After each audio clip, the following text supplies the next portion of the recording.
ಅದು ನಂದ ಕೈ ಎತ್ಬಿಟ್ರು ಅದು ಈ ಸಲನೇ ಫಸ್ಟ್ ಅಷ್ಟು ಫಾಸ್ಟಾಗಿ ಎತ್ತಿದ್ದು. ಯಾಕೆ ಭಾಳ ನರ್ವಸ್? ಅಲ್ಲಿ ಏನು ಡೈಲಾಗ್ ಮೇಲೆ ಡೈಲಾಗ್ ಹೊಡಿತಿರ್ತೀಯ? ಅಲ್ಲ ಡೈಲಾಗ್ ನೋಡಿ ಎಷ್ಟು ಜನ ನಿಂತಾರ ಹಿಂಗೆ ಅಲ್ಲಿ ಅಲ್ಲ, ಇಲ್ಲಿ ಪಾಪ ಯಾರೋ ಕಾಮನ್ ಮ್ಯಾನ್ಗಳು ನಿಂತವ್ರೆ, ಅಲ್ಲಿ ಎಂತೆಂಥ ಘಟಾನುಗಳಿಗೆ ನಿಂತಿದ್ರು, ಅವ್ರುಗಳಿಗೆ ಟಕ್ಕರ್ ಕೊಟ್ಕೊಂಡು ಆಯ್ತು ಈಗ 50 ಲಕ್ಷ ದುಡ್ಡು ಬರ್ತದೆ, ಏನು ಮಾಡ್ಬೇಕು? ಏನು ಮಾರ್ರೆ ಸ್ವಲ್ಪ ಕ್ಲೂ ಕೊಡು. ಯಾರು ಹುಡುಗಿ ತಾಂಡ ಡ್ರೆಸ್ಸು ಲಂಬಾಣಿ ಅದೆಲ್ಲ ಹಾಕ್ಬೇಕು?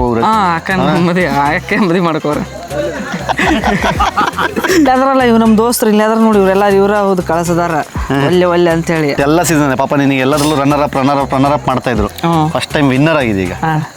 ಅದೋಣ ಅದಕ್ಕೆ ನಾನು ಗೆಲ್ತೀನಿಲ್ಲ ಅಂದ್ಕೊಂತ ನಿಂತಿದ್ದೆ. ಸೋಮ್ನ ಸುದೀಪ್ ಸರ್ ಕೈ ಕೊಟ್ಟಿನಿ ನಡಗಾಕತ್ತಿತ್ತು.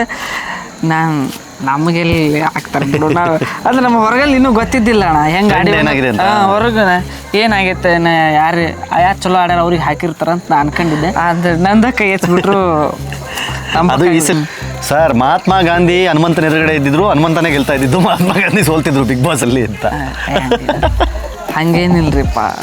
ನನಗೆ ಗೆಲ್ಸಿದಂಥ ಇಡೀ ಕರ್ನಾಟಕದ ಜನತೆಗೆ ತುಂಬ ಹೃದಯ ಧನ್ಯವಾದಗಳು. ಇಷ್ಟು ಓಟ್ ಹಾಕಿ ನನ್ನ ಗೆಲ್ಸಿರಿ. ನಿಮ್ಮ ಪ್ರೀತಿ ಆಶೀರ್ವಾದ ಹಾಗೆ ಇರಲಿ.